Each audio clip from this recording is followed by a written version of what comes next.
Ladies and gentlemen, it's the 2015 Chrysler 200, and none of the knobs on the dashboard work after replacing the battery. This one has a 2.4-liter four-cylinder. I don't actually hate that engine. It's pretty easy to work on, and it's cheap to replace. Let's get after it. So the battery was disconnected. Now none of these knobs will work. Can't control the heater, can't change the station, can't adjust the volume, just listening to teeny bop nursery rhyme music. Yes, there is a ground for that second deck that if it fails will cause a similar issue, but then the gear selector won't illuminate. And there's a problem that can happen with the TIP'em that will do something similar, but then nothing on the dashboard lights up. I already know what the issue is. I'll show you. As you can see, the odometer's flashing. That means the body control module lost communication with something for some reason. On rare occasions, disconnecting the battery and hooking it back up will make these modules communicate again, but that's very rare. What we want to do is use a scan tool to get into the body control module. Right there, I got two faults. And we're trying to get a hold of that second stack. So let's read the codes, do all that stuff. Alright, so apparently the thing that I'm calling the second stack is actually called the center stack. We got a code for that, and this one right here, ECU configuration mismatch not configured. There's your problem. So the issue is that integrated center stack, or ICS, isn't communicating with the body control module. Now, it was late 2014, I think, Chrysler started using something called a proxy. So you got to go into special functions here.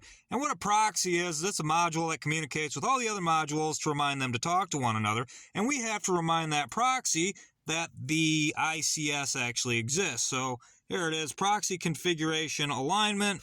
We do that, go into here, and you get all this crap. Ignition must be in the run position. It is. Just turn this on right here. And we are going to go, we're looking for that ICS. There it is, integrated center stack, ECU not active. We need to check the fuse. So we want fuse number 79, take your little test light, and this one has 3-pin fuses. And we got power there, and power there. So it's not the fuse. Alright, so let's just try this. Select ICS and push OK. And this is going to think for a second, I'm pretty sure. I'm not sure what it's thinking about.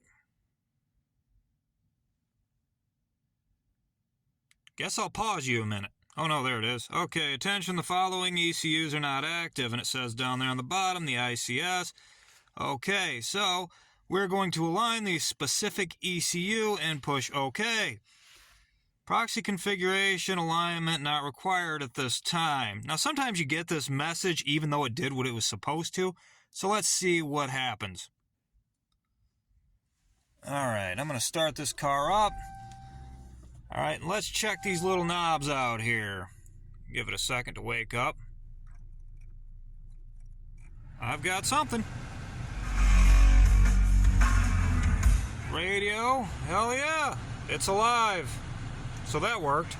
I see this problem a lot with little Chrysler cars. Usually it's a matter of just putting a new battery in it. Sometimes you have to go in with a scan tool and reconfigure like what we did right here. This one was kind of weird because instead of saying ECU not configured, it said ECU not active, and that's what prompted me to check the fuse. But still, it just needed to be configured. My scan tool was just being weird. It's fixed now. That's a cheap little repair.